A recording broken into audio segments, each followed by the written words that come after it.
Muy buenas, bienvenidos a Normaland. Thomas Alexandre Dumas fue el primer general negro de la historia de Francia. Mucho antes de que su hijo, el célebre escritor y novelista Alejandro Dumas, escribiera El Conde de Montecristo o Los Tres Mosqueteros, el general Dumas experimentó una vida de tragedia, aventura y gloria que supera con creces cualquier ficción. Él fue, sin duda, el primer Dumas.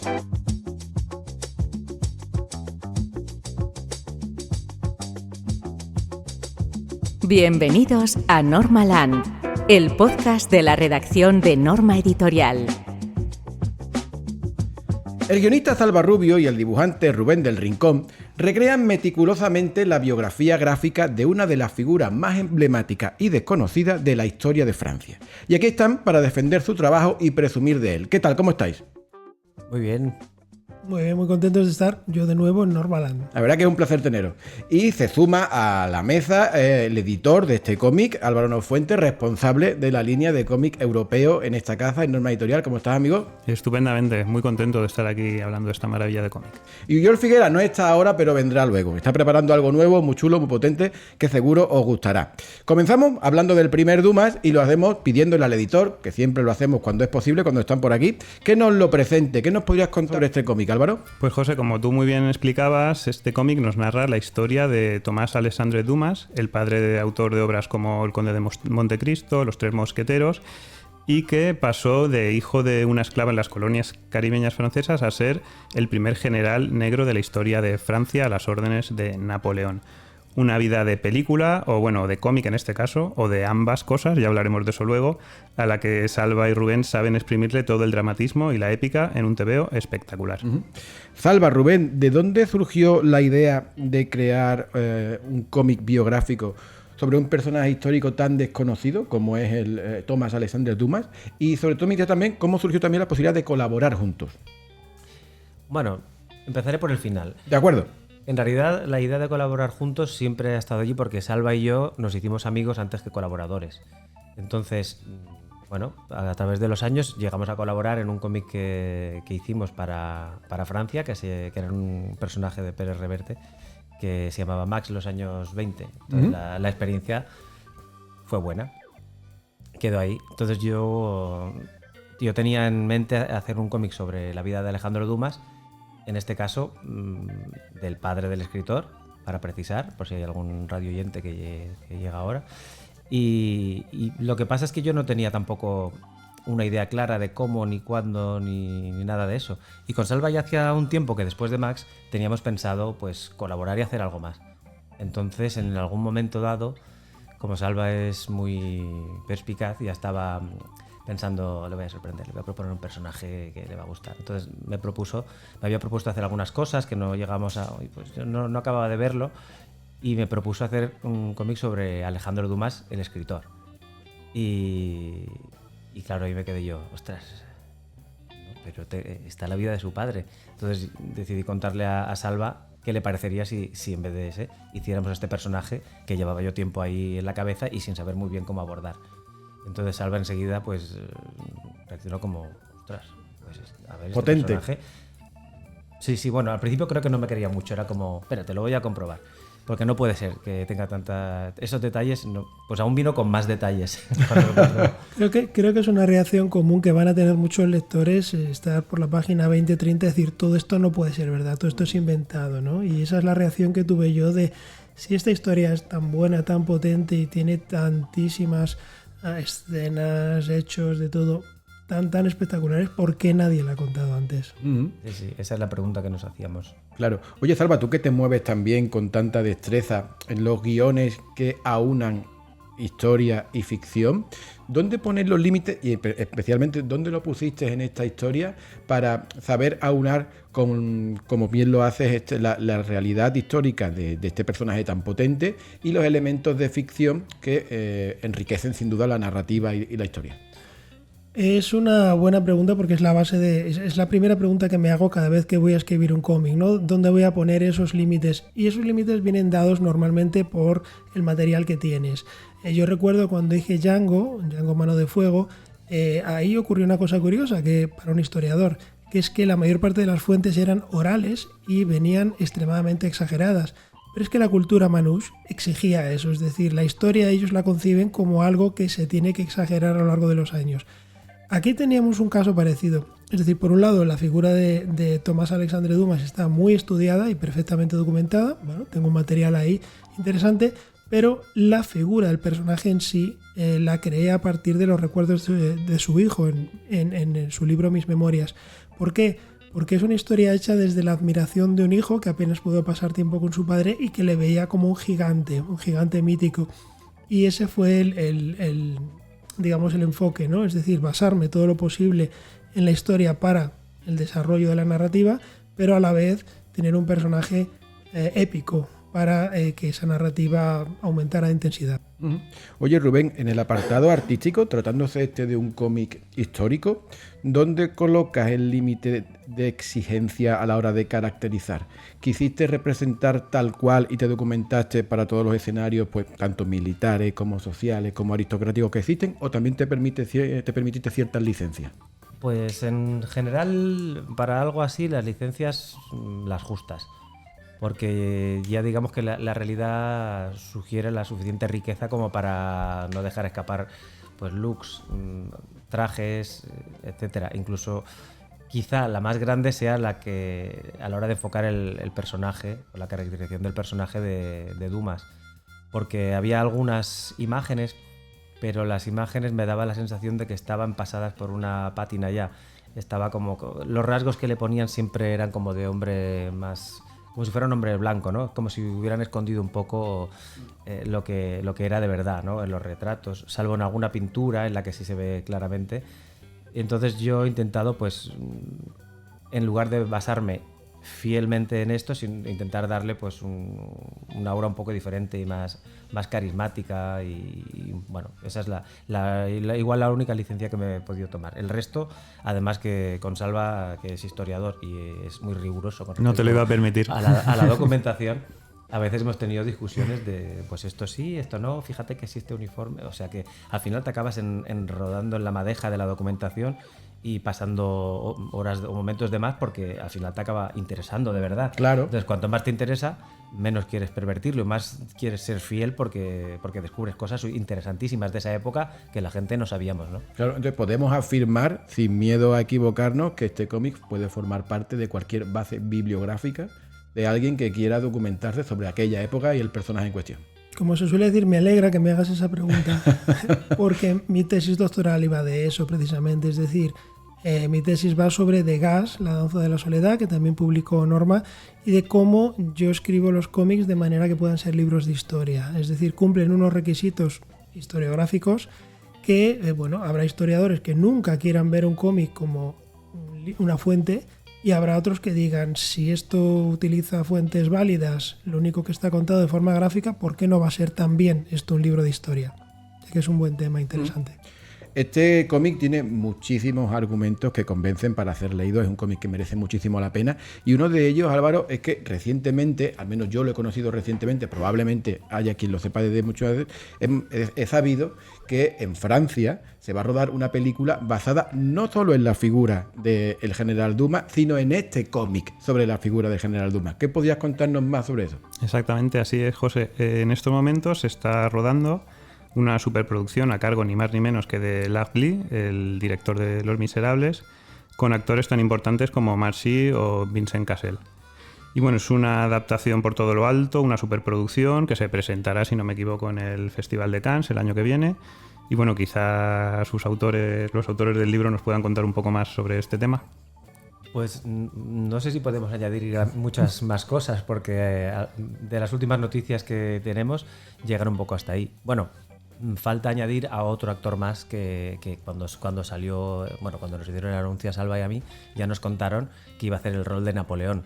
Y es el François Civil, el D'Artagnan de las películas recientes de D'Artagnan y Milady.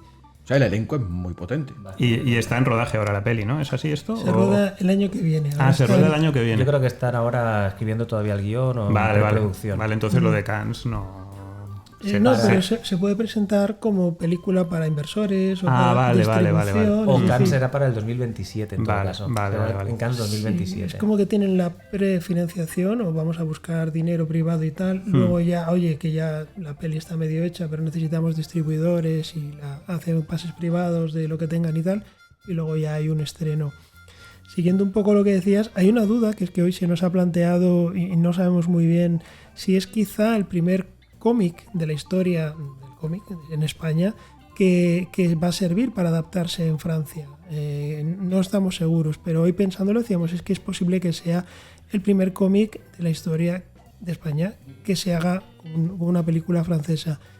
Claro, Por lo menos de este calibre también. O sea que- sí, lo intentaremos comprobar, pero claro, nos ha llamado la atención decir, oye, que a lo mejor esto no ha ocurrido nunca. O sea, sería la primera película francesa basada en un cómic español. Exacto, lo has Hombre, dicho mejor es que una yo. noticia para tener muy presente. No lo sabemos, tenemos que confirmar porque siempre puede haber, yo que sé, una peli que en los 70, no sé qué, no lo sabemos, pero claro, pensándolo dos veces no encontrábamos referentes. Para nosotros es una noticia muy importante, tanto que la hemos puesto en la faja, ¿vale? Porque que un cómic convenza a un director de cine para adaptarlo, pues siempre es algo que merece ser destacado. Ha sido todavía más fuerte que eso. Un director de cine es una persona que decide que va a hacer una película, pero es que ha sido verdad. dos productoras las que se han puesto de acuerdo y luego han buscado al director para proponérselo y el tipo aceptó. Todavía tiene más mérito. O Sí, sea, sí, sí. que la productora sea la que se ha dado cuenta. Bueno, para mí, ¿eh? Entonces, Claro, claro que sí. Oye, un grupo de gente. Zalba, resulta muy adictiva la atención que mantienen en el cómic Dumas y Napoleón. ¿Eh? ¿Cómo te resultó el abordaje de este contraste en la elaboración del guión y qué buscaba transmitir con esta solución que le diste? ¿Cómo trabajaste este distanciamiento entre los dos personajes? Claro, y cuando te pones a escribir un cómic o cuando empiezas a documentarte para ver qué vas a contar, una de las cosas que necesitas es un buen antagonista. Cuando me di cuenta que Napoleón podía ser nuestro antagonista, dije, pues que es prácticamente uno de los mayores villanos, si lo quieres ver así, de la historia de la humanidad. Es un supervillano en realidad. Es Y un todo el mundo lo supervillano. conoce, además. Sí, mucho más que al... O sea, más que Alex Luthor. y que a Thanos. Thomas Alexander Dumas, que es el Por podcast. supuestísimo, además. Entonces, claro, lo que había era ya una historia que podíamos orientar en un sentido. Hoy lo comentábamos también. Hay dos visiones del mundo que se están enfrentando aquí. Una es pragmática, que es la de Napoleón, que es la de me voy a servir de la revolución para mi propia gloria, para mi futuro, para mi carrera.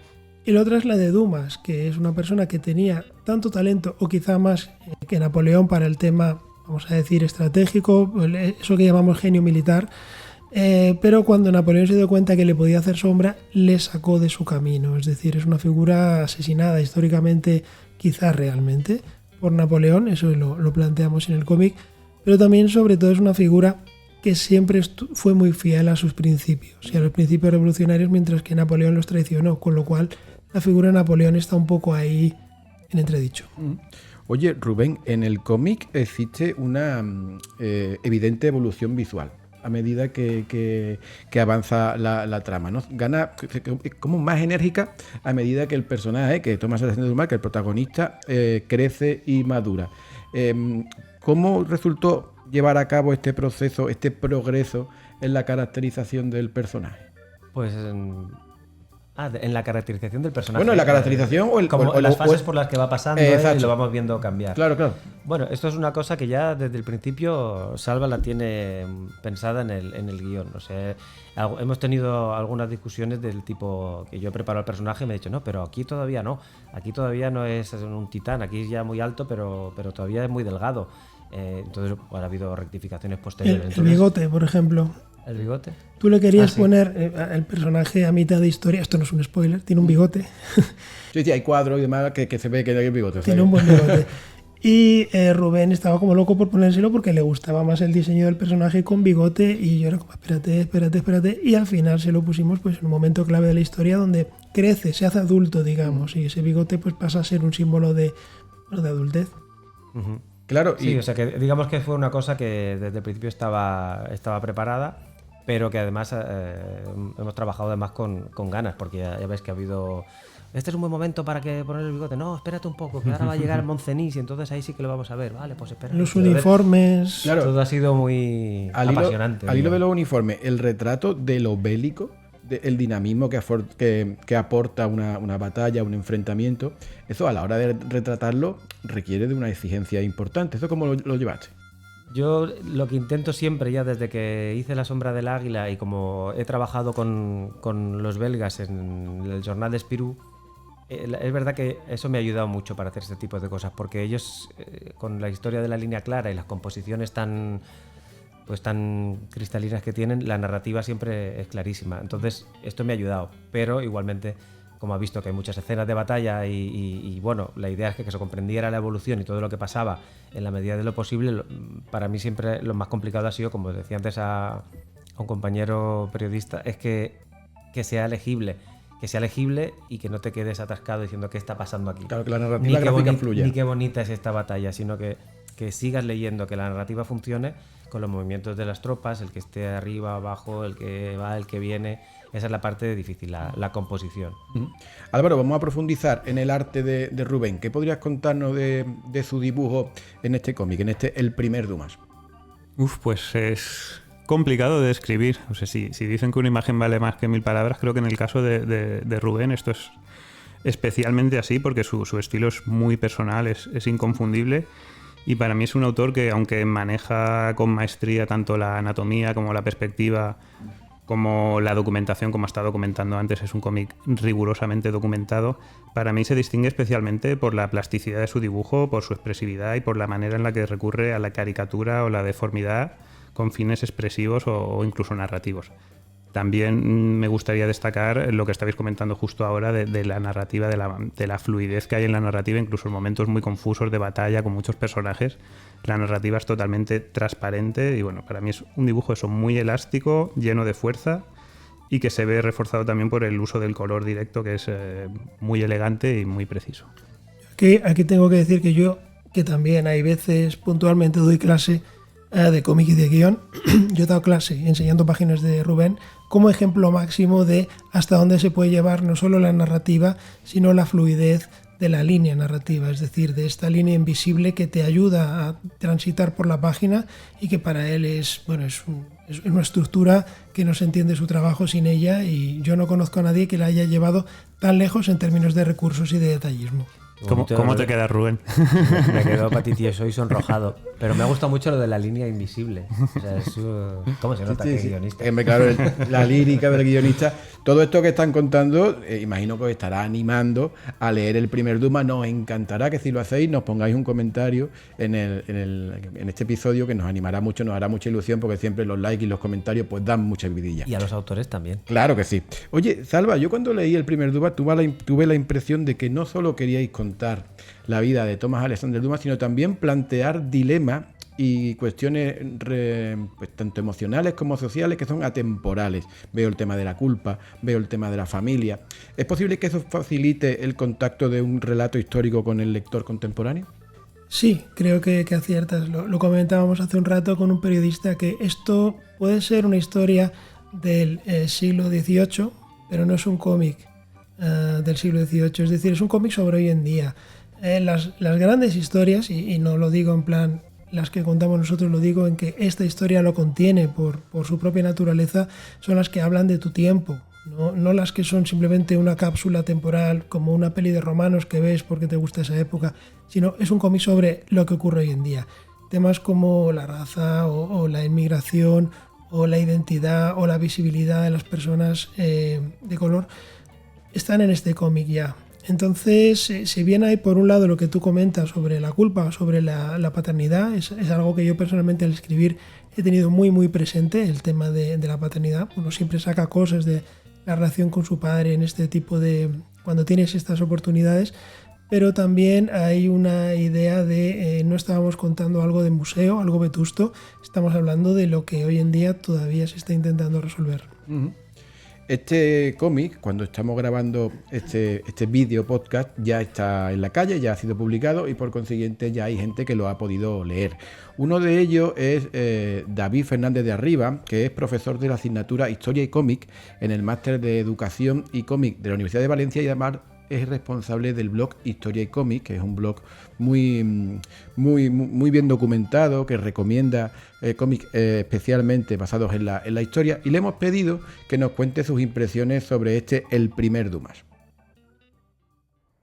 Hoy os quiero hablar de El primer Dumas, el nuevo cómic de Rubén del Rincón y Salva Rubio, y narra la historia del padre de Alejandro Dumas, el famoso escritor de Los Tres Mosqueteros o El Conde de Montecristo, y es una historia realmente impresionante, ¿no? Narra su vida desde su nacimiento, su infancia en Haití, hasta convertirse en uno de los grandes generales de la Revolución Francesa. Y además es una obra pues, que reivindica esa historia oculta de las minorías, en este caso, ¿no? Como la lucha racial tuvo un componente importante también en la época de la Revolución, y es una de esas figuras que la historiografía pues, no ha estudiado hasta tiempos recientes, y es una forma de reivindicar ese pasado. Así que una obra muy interesante.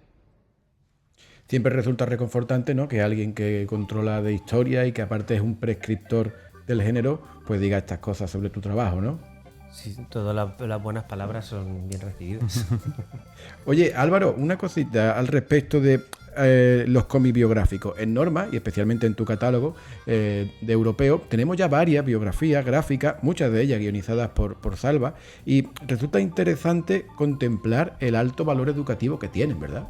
Sí, así es. Tenemos gran cantidad de biografías y muy diversas entre sí. Obras como Las guerras de Lucas, La lista de Orwell o Vanguardia es una mujer destacan, además de por el retrato que hacen de los personajes, por su calidad artística y literaria, más allá pues eso, de cómo representan a estas figuras. Pero el género biográfico tiene además el aliciente de que nos permite conocer en profundidad a figuras históricamente relevantes de una manera muy amena, y puede transformarse también en una poderosa herramienta de aprendizaje, tanto en las aulas como fuera de ella. Por ir concluyendo, me gustaría que nos comentarais, Salva y Rubén, en qué estáis trabajando ahora, si se puede revelar. ¿Puedes revelar? No lo sé. Espérate. Bueno, yo es que estoy trabajando en varias cosas, pero bueno, adelante. Yo solo en una, así que acabaré antes. Es una novela gráfica que estoy terminando ya para que se publique el año que viene en Francia, y que se titulará L'Invisible. Y bueno, me ha hecho gracia por eso que Salva dijera lo del hilo invisible, porque me ha hecho pensar en el cómic. Y el protagonista es una mujer mayor, una mujer madura de 60 años, y vemos un poco dos partes de su vida. Y bueno, estoy acabándolo ya. Es un cómic autoconclusivo. Sí, es un cómic autoconclusivo, y eso, está previsto para el año que viene. Y nada, estamos con las últimas fases de color. Ah, estupendo. Pues y está acabado, prácticamente acabado. ¿Y en tu caso, Salva? Yo estoy trabajando en, vamos a decirlo, como una exclusiva para Normaland. Esto no lo he comentado en ninguna parte antes, pero ahora que el cómic ya va a buen ritmo, se puede decir. Yo estoy trabajando en lo que esperemos será una trilogía de historia del metal en cómic. Entonces ya está entregado el primer guión, está medio hacer, y ahora estoy con la segunda parte. La primera irá de los 70, la segunda de los 80, la tercera de los 90, y quiere ser un ensayo gráfico sobre la historia de este género, que ya sabéis que yo he trabajado en libros bastante grandes, por cierto, y bueno, pues quería mezclar esos dos ámbitos que me apasionan, ¿no? La música metal por un lado y el cómic por otro. Pues Salva Rubio y Rubén del Rincón, autores de este magnífico cómic, El primer Dumas, y Álvaro Nofuente, editor del mismo en Norma Editorial. Muchas gracias a los tres por presentárnoslo. Gracias a vosotros. A ti, José. Y bueno, y ahora vamos a ver qué tiene preparado el Uri. Uri, muy bueno tiene que ser lo que hayas preparado para haberte perdido lo de antes, ¿eh? Tú espera un momento. Dentro cabecera.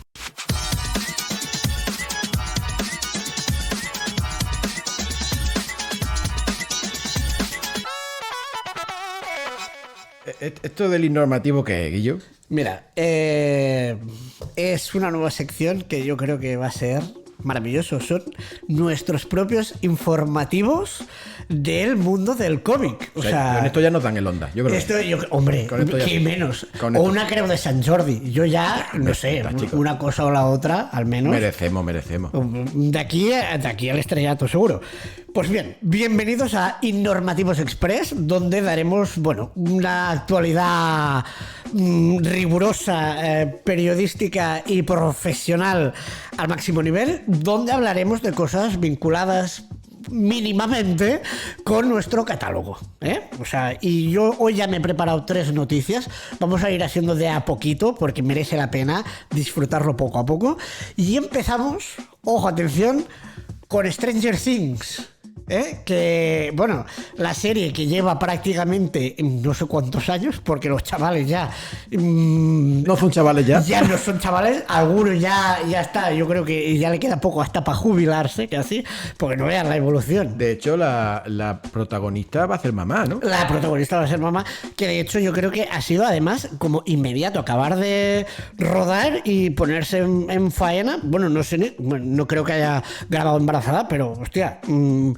es curioso porque tú ves los primeros episodios y dices, coño, ¿qué ha pasado aquí?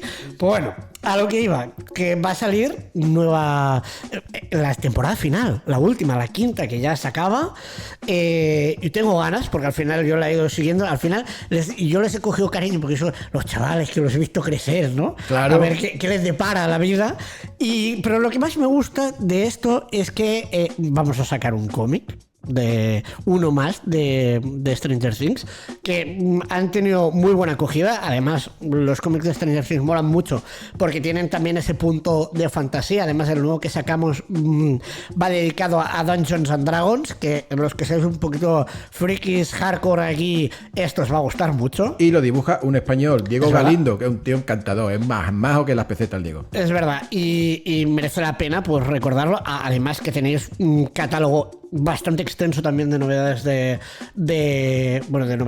títulos de Stranger Things, que también os da para una estantería entera de Norma dedicada a Stranger Things, así que acercaos porque va a ir perfecto el cómic con el final de la serie, que por cierto, hablando del final de la serie, me ha apuntado las fechas, porque yo no sé, yo tengo la teoría de que los creadores de Stranger Things y las reuniones familiares ¿No se llevan bien? no se llevan bien, me explico.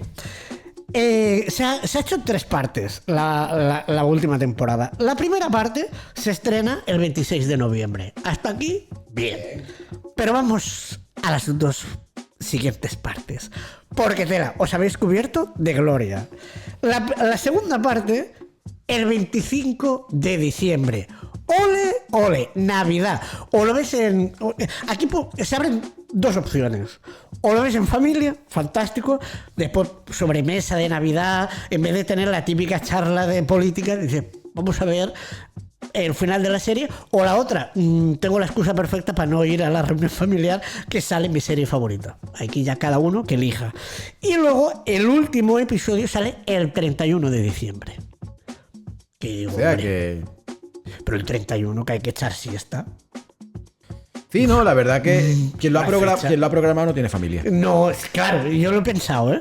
Y bueno, ahí tenéis las fechas, ya vosotros os organizáis el calendario como os vaya bien, pero bueno, que sepáis que antes de que acabe el año, literal, justo antes de que acabe el año, se acaba Stranger Things y veremos si en un futuro hay spin-off o hay... Vete tú a saber. Seguimos. Noticia para los más puretas, los telespectadores más puretas del lugar. No te estoy mirando a ti por No, nada, pero lo José. puedo hacer, depende de lo que cuente. Porque, ojo, esta noticia a mí me ha hecho mucha ilusión, porque los creadores de Cobra Kai, que también tenemos el cómic, han decidido, es que, ojo, han decidido recuperar Kit, el coche fantástico. Han venido ha ido una productora y les ha dicho, oye, hay que recuperar el coche fantástico, porque ha habido varios intentos, pero a cada cual peor que el anterior. Mal. Todos los intentos que se han hecho con Kid. Oye, ¿y el David Hasselhoff? David Hasselhoff ha dicho abiertamente que él está dispuesto. Claro, este señor, ¿cuánto hace que no factura? Me refiero. Creo que su última aparición fue en la película de Bob Esponja. ¿Y cuántos años puede tener? Bueno, David Hasselhoff, no tengo absolutamente ningún tipo de idea, pero ya 60 y largos 70 los debe tener. Sí, yo creo que yo creo que la tarjeta de metro de pensionista la tiene. La tiene, Sí, tiene sí, la creo Renfe Oro. Sí, tiene la yo- Renfe Oro ya. Y total, que veremos a dónde va a parar esto y si saldrá. Entiendo que David Hasselhoff no saldrá como Michael Knight. Entiendo, ni siquiera sé si aparecerá. Entiendo que lo lógico sería que sí, que al menos hiciera algún cameíto o claro. algo, si está en condiciones el hombre, que desconozco. Pero la idea es que van a traer de vuelta al Coche Fantástico, pero por si no he entendido mal, en formato película. Ah, ujú. Veremos. Lo mismo están probando con una peli, la cosa A ver qué funciona, tal. dicen Sí, luego.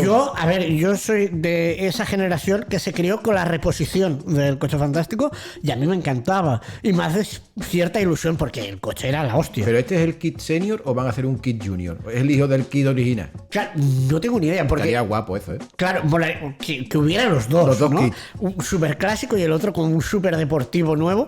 Pues no sé cómo se lo harán llevar, porque claro, ahora lo pensaba, digo, el clásico no tiene la etiqueta para entrar, por ejemplo, a Barcelona. Ah, claro, porque es contaminante. Claro, Eso es importante. eso, cuidado, ¿eh? Pues, los malos se van a venir aquí, porque como Claro. aquí no vamos a ver un coche que Claro, les pueda... eso, pero bueno, como todos en Estados Unidos, que allí, bueno, si pagas, pues bueno, right. Porque aquí no podía volar, ¿no? Hombre, yo no recuerdo que Kid pudiera volar, Yo no pero bueno, tampoco. te hacía, Pero el salvo nuevo- la cena, te hacía casi de todo. El nuevo coche. Kid capaz que sí. O sea que, bueno, veremos a qué evoluciona. Y acabamos con, y aquí ya me voy yo a mi terreno favorito, el videojuegos. Bien, en catálogo tenemos el universo Dark Souls. Bueno, el universo Souls tenemos cosas de Sekiro, de Dark Souls, de Elden Ring, de Bloodborne, o sea... Y que venden todos muy bien, y, ¿eh? La hombre, verdad que venden todos normal, muy porque bien. todos los que seáis así frikis de este universo Souls, yo os animo a que os acerquéis a los cómics porque son una pasada. Pero bueno, yo hoy vengo a hablar concretamente de la franquicia de Elden Ring, que por cierto, y a título personal os recomiendo los libros de arte porque son una jodida maravilla, porque son unos tochacos enormes no está pensado para el texto, está pensado para la imagen y son imágenes súper potentes de toda la escenografía de los personajes, de las armas, de todo, y es una pasada maravillosa. Pero bueno, también están haciendo una película de Elden Ring. ¿Qué dices? Tela, porque la historia, o sea, si nos paramos a hablar del lore, de lo que es la historia del juego, no da para una película, da para 27 películas. Es un proyecto ambicioso, la verdad que sí. Pues además, el director, que es Alex Garland, ojo, es que esto me ha hecho mucha gracia, tuvo que presentar un guión de 160 páginas a Hideaki Miyazaki, al creador de Elden Ring, a la cabeza pensante detrás de Elden Ring, para convencerle. Y seguramente el interlineado sería hasta chiquitito. Claro, 160 páginas. O sea, que habrá películas que tendrán menos guión que eso. Hombre, claro. Pues lo tuve que presentar para que el señor dijera, oye, Es que hay que ver la gente, cómo piden allí, ¿eh? Cómo para dar sí. una autorización. Claro, yo también entiendo que hay mucho, es lo que habla, hay mucho lore, es un universo muy complicado. Yo de hecho no acabo de no concibo el cómo llevarlo a la gran pantalla, porque te pueden salir por 30.000 sitios distintos. Veremos, pero bueno, que esté el creador detrás siempre es un alivio. Porque al menos apunta maneras, veremos. Ya hay un estudio que ha trabajado mucho en ello y tengo con esto sí que tengo cierta confianza y espero que evolucione, pero me hace mucha gracia porque los Souls-like, este tipo de videojuegos, se caracterizan por ser una tocada de huevos constante. O sea, te mata todo y los bosses te matan de un soplido. Y me ha hecho gracia que el hecho de enfrentarse al creador te tengas que presentar con 160 porque parecía que te estuvieras peleando con un boss del videojuego. O sea que un aplauso desde aquí para Alex Garland por el currazo que se ha metido, porque es de traca y esperemos que la película le salga muy bien. Esperemos y que que sí. vosotros os acerquéis a los libros de arte, a los cómics y a los mangas que tenemos de todo este universo, porque son de obligada compra para toda la gente que les gusta este universo. Oye, pues me ha gustado a mí esto del normativo, ¿eh? Iremos avanzando con más noticias frescas de riguroso actualidad. ¿Me promete que habrá uno en cada episodio? Veremos. Intentaremos que así sea. Trabajaremos en el guión para que eso ocurra. Estupendo. Si a vosotros también os ha gustado el Innormativo o la conversación que mantuvimos antes con Salva Rubio, Rubén del Rincón y Álvaro Nofuentes sobre el primer Dumas, por favor, hacednoslo saber con un comentario que nos hará mucha ilusión leerlo. Hasta el próximo episodio. Gracias por seguirnos. Encuéntranos en las redes sociales de Norma Editorial y no olvides suscribirte para no perderte ninguno de nuestros programas. Recuerda que, además de YouTube, nos puedes escuchar en Spotify, SoundCloud y el resto de agregadores.